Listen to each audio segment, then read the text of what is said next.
నుంచి 31 వరకు అండి. నేను మీకు అప్పగించిన దానిని ప్రభువు వలన పొందితిని.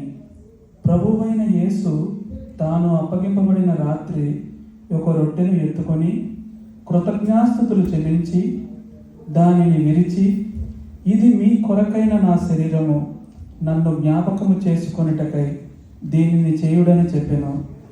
ఆ ప్రకారమై భోజనమైన పిమ్మట ఆయన పాత్రను ఎత్తుకొని, ఈ పాత్ర నా రక్తం వలనైన క్రొత్త నిబంధన, మీరు దీనిలోనిది త్రాగునప్పుడల్లా నన్ను జ్ఞాపకము చేసుకొనుటకై దీనిని చేయుడని చెప్పెను.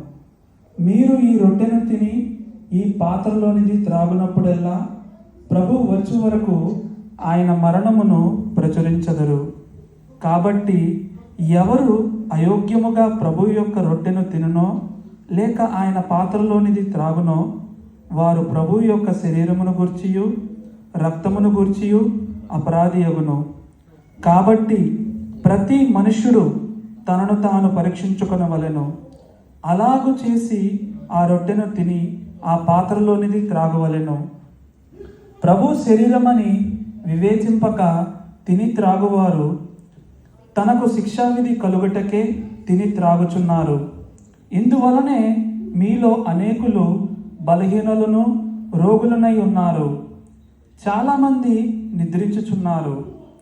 అయితే మనలను మనమే విమర్శించుకొని ఎడల తీర్పు పొందకపోదుము.